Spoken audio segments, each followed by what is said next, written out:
Welcome back to part 2 of lecture 8, Introduction to CFD, High Performance Computing, Advanced Scientific Computing course. In the previous part, we had a discussion about why we're applying the CFD and the application of the CFD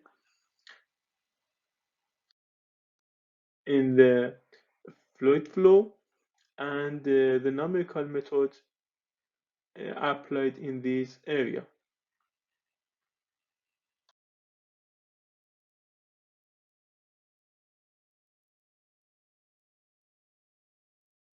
Well, in the fluid flow, we have different regimes.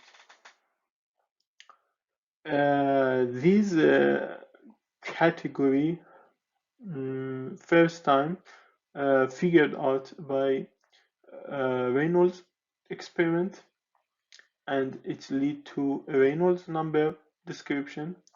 These non-dimensional number, it's defining the inertial force over the viscous force. That means sometimes in the fluid flow, the inertial force is the dominant feature and is the dominant force. And sometimes the viscosity is overcome the inertia and it will be a dominant feature. In these two states, the flow will behave different. This is the reason the Reynolds number is specify when the flow is laminar and when the flow turbulence. Regarding the visualization and the understanding the laminar and turbulence flow, here you can see two pictures. The first picture about the flow around an object. That object is here a sphere, and we can see when the flow is laminar and it's passing this, the flow in the front and behind the sphere it's symmetric. But for the turbulence flow, we will see when the flow passing the object behind the object, it's make random, non-linear, and flow without any pattern. And these phenomena is still one of the most open research in the physics and fluid dynamics. So in these two pictures, you can see the difference between the turbulence and the laminar. The other picture here, we can see when the flow is smooth, the water flow is very smooth, and here it's random and nonlinear. So it's mean here the flow is turbulent and here it's laminar.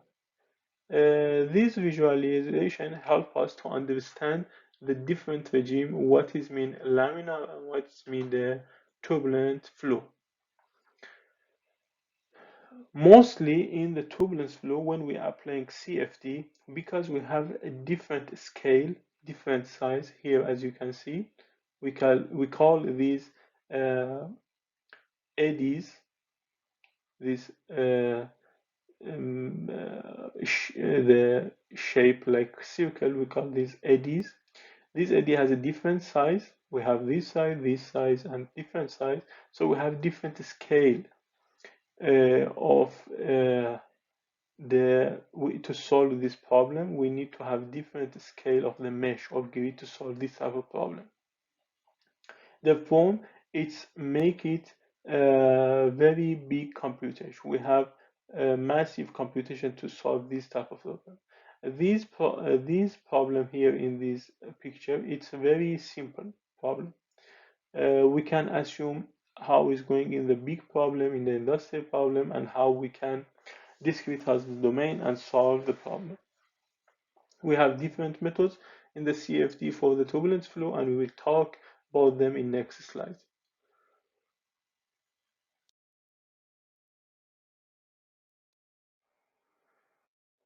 The next concept in the fluid dynamics is the compressible and incompressible flow. When we talk about the compressible, we can assume this type of the fluid. When it's going on the pressure, the volume is changing from here and it's going to here, this view. But for incompressible flow, when it's going under pressure, we could not change the volume. This is the very simple description of this type of the flow.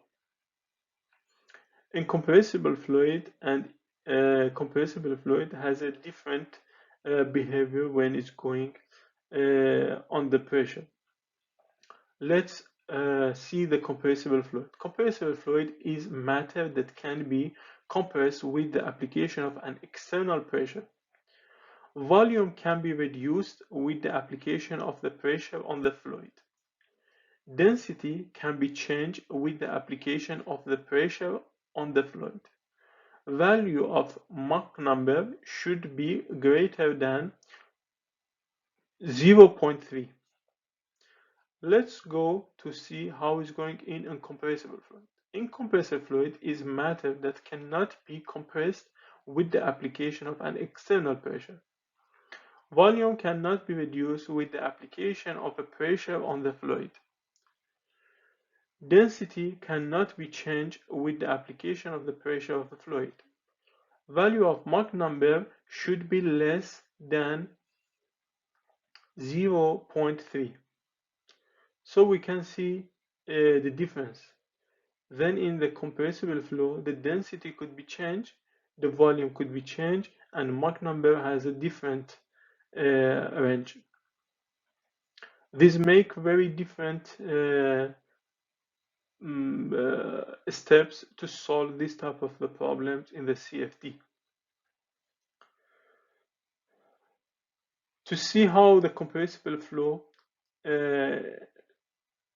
application in some industry, like here, this is the turbojet, and we can see how if we look on the step here, the compressor, the suction of the flow coming here and is going on the compress, so that means it's going on the pressure. What we said here, with the pressure it reduced in the volume, and density also is changing. Then from the injector is going to combustion chamber, and here the explosion and combustion is happening. Then the airflow with high temperature and high pressure is going to the gas turbine, and then streaming to jet exhaust nozzle. And here the simulation from the CFD on these few process that's happening, and how it's make the turbojet make these pressure and the movement. About the Mach number, this is of course there are many examples of this picture when the aircraft are crossing the Mach number, and then it's making this view and making this wave visual. When we look on the compressible flow from the mechanics state, we have fluid mechanics, and then in the fluid mechanics we have fluid static, fluid dynamics. In the fluid dynamics, as we said, we have the hydrodynamics and incompressible aerodynamics, which fluid density is constant. But when the flow is compressible, which call it gas dynamics, the fluid density is variable. So this concept is different area with the liquid, and usually most of the gases in this area, and the study on the CFD focusing on the compressive flow to make solution. Let's have a look on the step how we solving the CFD with the finite difference method, one of the traditional methods.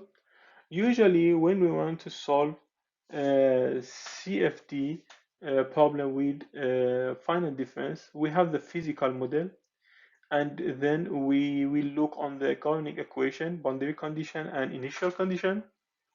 Then we will discretize the domain of the problem. Here is the example of the discretization of the problem. We make it to small areas.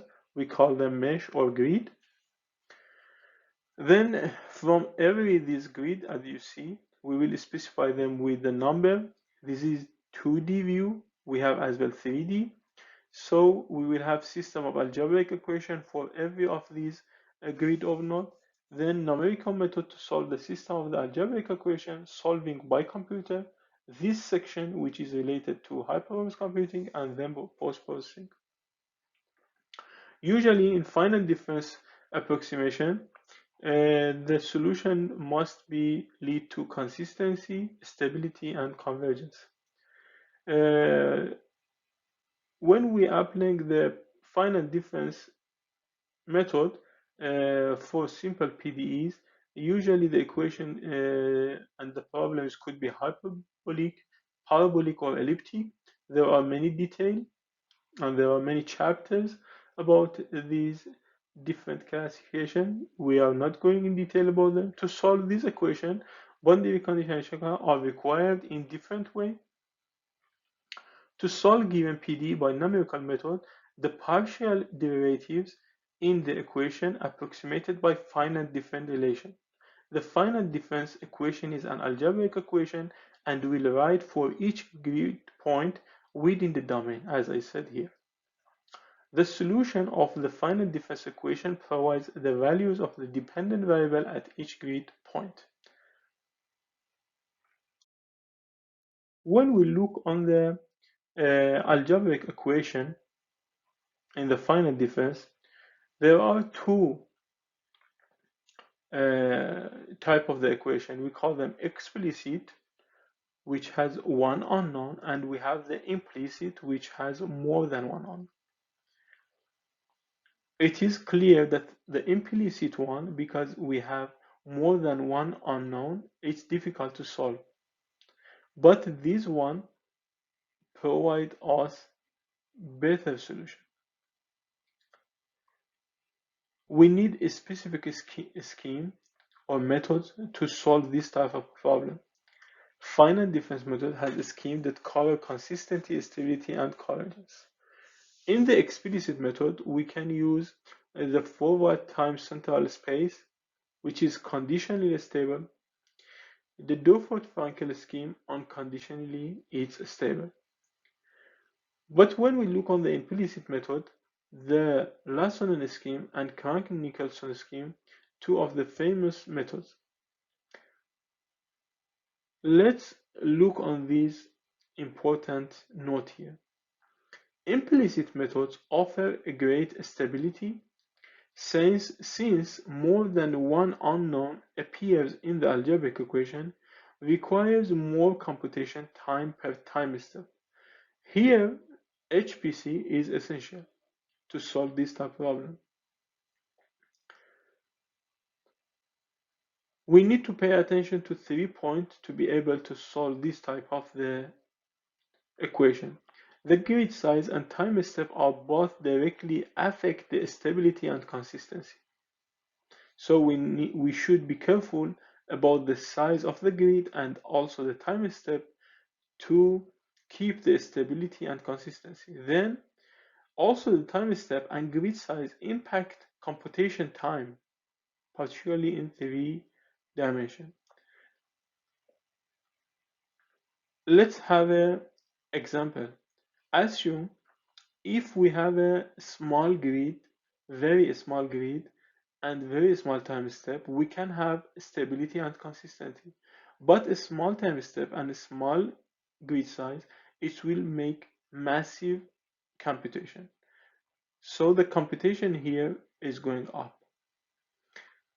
It's very important to find optimum point where is the size of the time step and grid size to be able to solve this problem. We must choose grid size and time step to meet a stability condition and perform suitable computation time. When we have the algebraic equation, uh, we need to solve this type of the problem. Usually we have direct methods and we have iterative methods. You can have a look on the many references in the numerical calculation how we can use these methods to solve this type of the problem. And usually with code we can solve this type of problem. Just we need to create the code according to the algorithm of this method to have a correct solution.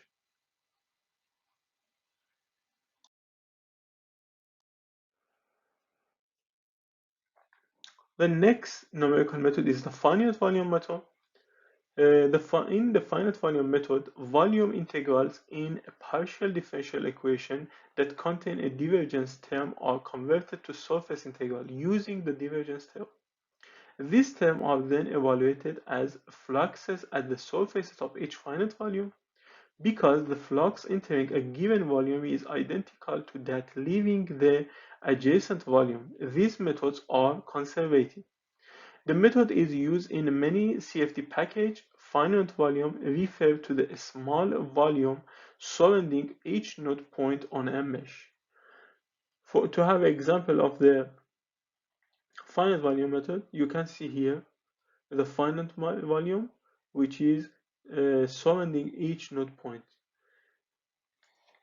If we have a recap about the finite difference, on the finite difference, when we make a mesh or grid, so we have a point on it. But here, assume this is the mesh on the finite difference, so we have 4 corners of this mesh, so we will find the information here, the feature. But in the finite volume, no. When we have the finite volume, the node is in the center of the grid. This is the another example of this method. As well, when we have in some problem the pressure and velocity coupling, we have a staggered and collocated grid that they doing different method to solving this type of the problem. On a staggered grid, the scalar variable pressure, density, total enthalpy, etc. are stored in the cell center of the control volume, whereas the velocity or momentum variables are located at the cell faces. This is different from a collocated grid arrangement where all variables are stored in the same position. A staggered storage is mainly used on the structured grid for compressible or incompressible flow simulation. Here we can see the difference. Here they are in the surface, but here the pressure and velocity only on the one point. But here we have this surface and this surface, the velocity is coming from this side and this side, but the pressure is in the center.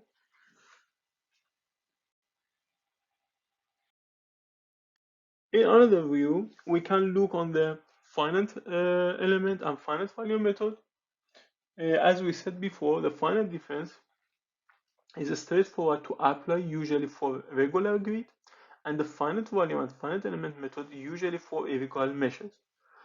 For finite volume, we have a specific grid you can see here for 2D and for 3D. Regarding the type of the finite difference or element, we have structured and unstructured. This is example of the structured grid. This one example of unstructured. You can see here we have very different size of the grid, but here they following same pattern, and we don't have this complexity that is seen here.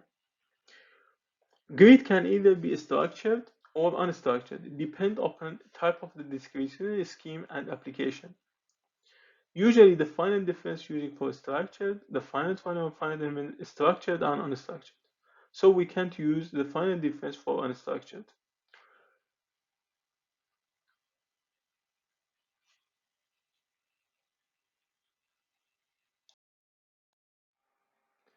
In this slide, let's have a look on the meshing, how the meshing should be done on the domain of the problem. Usually, the analysis begins with a mathematical model of the physical problem. Then, the conservation of matter, momentum, and energy must be satisfied throughout the region of the interest. Fluid properties are modeled empirically. Then, simplifying assumptions are made in order to make the problem tractable, which usually is steady state, incompressible, NVC, two-dimensional. This provide appropriate initial and boundary condition for the problem. In the next step, CFD applies numerical methods, which is called discretization, to develop approximation of the governing equation of fluid mechanics in the fluid region of the interest. Governing differential equation, algebraic. The collection of cells is called the grid.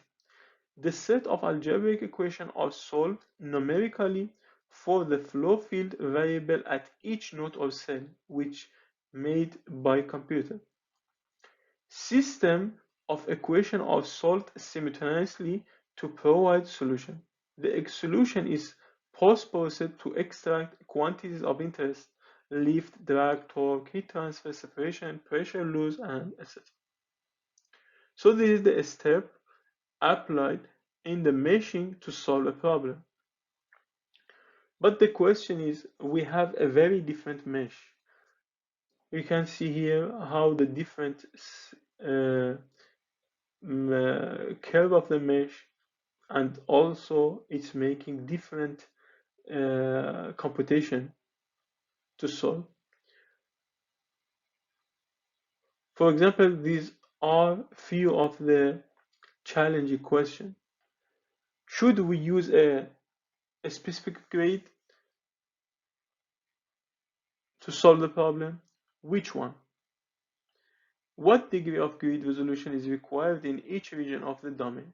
How many cells are required for the problem? Will we use adoption to add resolution? Do we have sufficient computer memory to do that? This question is make the solution difficult. Usually for simple geometries, we're using some well-known meshes. And for complex geometries, there are another meshes with some advantage and disadvantage in the computing. So this question is making challenge how we can apply the meshing to solve the problem. Boundary condition is the next concept in the CFD when we want to solve a problem domain.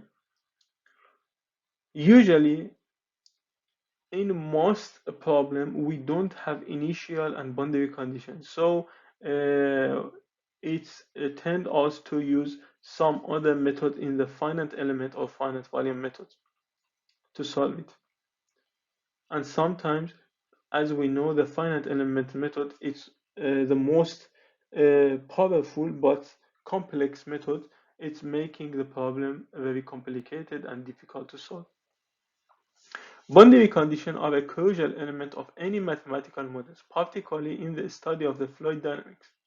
They serve several purposes, including directing the motion of flow, specifying flux into the computational domain, such as mass, momentum, and energy, and representing a fluid and solid region with cell zones. Materials and source term can be assigned to these cell zones to provide additional information about the properties of the system being studied. Additionally, boundaries and internal surfaces can be represented by the phase zones and boundary data can be assigned to these zones to further refine the model and ensure accurate results. Here is an example of the modeling multiple exist when we have multiple exist. So we have two outlets and we don't know they will be similar or not similar. As well here. The another example about the boundary condition, we have sometimes surface boundary, like this example, and sometimes we have region boundary. These ones could be common wall that we need to find surface boundary for it. So the boundary condition sometimes it's make difficult with some unknown to solve the problem, and we need to take decision to apply which method of the CFD. And what is the CFD and scale complexity?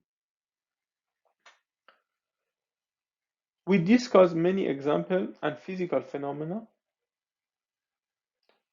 and so far we understand fluid dynamics govern a broad range of the applications.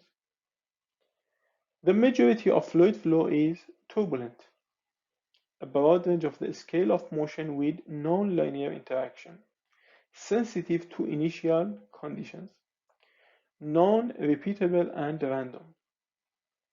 However, in the mean, many flows are repeatable and predictable. So this is the first point we can pay attention to it. We have turbulent phenomena which is non-repeatable and random.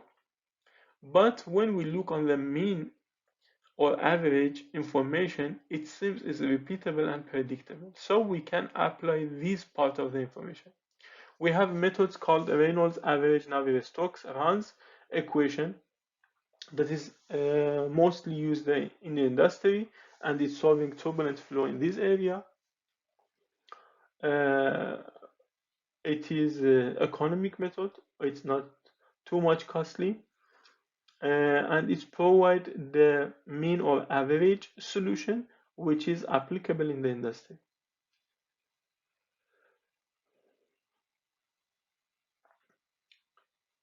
We have a method, it's called LES. We will talk about them in the next lecture. Large eddy simulation. This is the example here when we're using, for example, the runs and LES. The runs 10 to 5 times cheaper than LES. This is not a cost. We can ignore it, and it's too costly. The trick is to know which cases are repeatable and which are not. Unfortunately, there is no theory to say which cases are amendable to Vance approach and which are not. We will have some example to explain how sometimes Vance does not has sensitive to some condition changing and is making a wrong solution. And we have to use LES to solve that type of the problems. Therefore, so far, after this introduction to the CFD and having look on some example of the application and the broadly applied method in the CFD, we can see for most of the application we have costly and massive calculation which is essential to apply high performance computing to solve this type of the problem. This is the reason that the CFD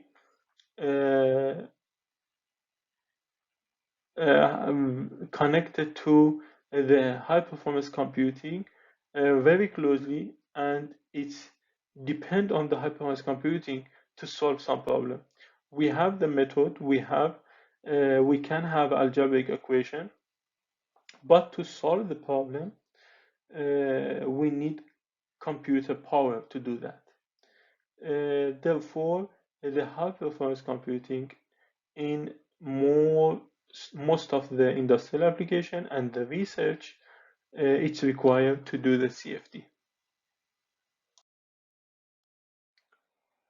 This is an example of the solution by RANS, Reynolds Average Navier-Stokes solution, LES, Large Eddy Simulation, and Direct Numerical Solution. This one provides the exact solution. We can see the detail here. When we use LES, we're using some filter and we're solving some specific scales. We can see the difference here. But when we look on the RANS, there is only average solution. However, in many applications, it's enough because these one 10 to 5 times costly than the RANS. Turbulence causes the appearance in the flow of the eddies which wide range of the length and time scale that interact in the dynamically complex way.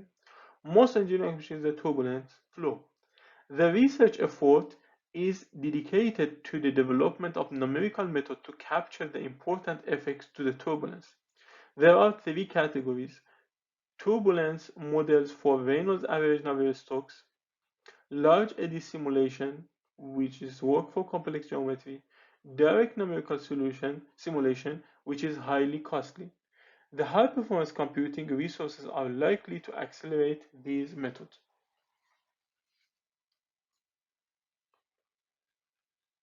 So far, we can understand why we need the parallel computing to solve the CFD problem. In parallel computing, let's have a look on some calculation to see how many calculation is essential. Based on the dimensional consideration Navier-Stokes equation, the number of degrees of freedom active in turbulent flow at Reynolds is this equation, Reynolds 2 9/4. Computer processing speed, flop per second, floating point operation per second, assuming f flop per second can be executed in the single clock time t, the clock time in second. The processing speed is this equation f2t. Most fluid has a viscosity 10 to minus 2. Flow usually has a velocity larger than 1 meter per second. Length scale usually larger than 1. Real life of the Reynolds exceed 10 to 6, and therefore number of degree of the freedom order of 10 to 13. Let's do this calculation. When the Reynolds is 10 to 6, CFD model Reynolds 10 to 6, a standard Corsair jet with this calculated on it. When we look on the number of the degree of the freedom, with this equation we can see is 3 times 10 to 13. Assuming each degree of freedom take 300 flop in a single time step, this means 10 to 6 or 10 million gigaflop per second, about half a year to compute just a single time step. Computer technology can afford clock time a few nanoseconds, then the theoretical peak speed gigaflop is a billion flop per second. This is just an example to see how its computing and the parallel computing is required, because usually 10 to 6 is the regular Reynolds number for real life of the Reynolds number in the most application. Computing. In lecture 9, we will go in detail regarding the parallel computing, but this is the only example for the heat transfer. We have this equation, assuming that we need to solve this problem on a very large grid, specifying the 20,000 by 20,000 grid, the storage requirement can be estimated as follows. We can see these calculation show us 6.4 gigabyte for the storage. As well, when we make the decomposition of the domain and we have 6 processor, we need to divide the domain between these nodes or processor to do the solution. This is the only example, brief example, and we will talk in detail about the application of the parallel computing and how we can divide the domain to solve this type of the problems.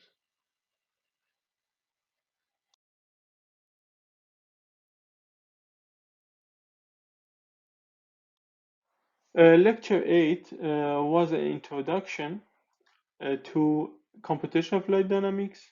We had some example of the application of the CFD and why it's broadly applicable, and therefore it's required to apply the CFD. Therefore, the matter we need high performance computing to solve the problem in the CFD. And in next lectures, we will go in more detail how the parallel computing could be helped to solve the CFD problem.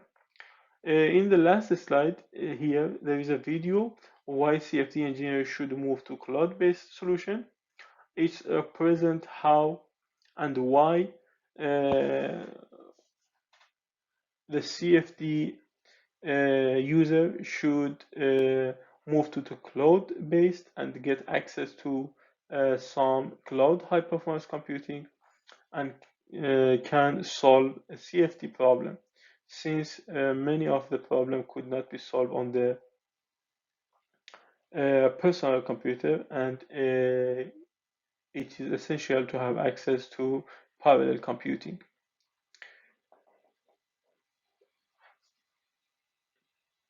So I suggest you watch this video, and you will have some interesting update in this area.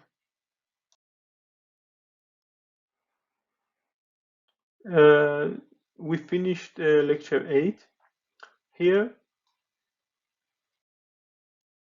you can have the references applied in this lecture in this last slide.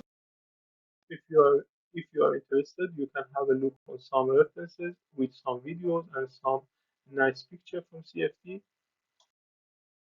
and as well some papers are with very specific application with data availability, and there is a possible sometimes to try them on the high performance computing.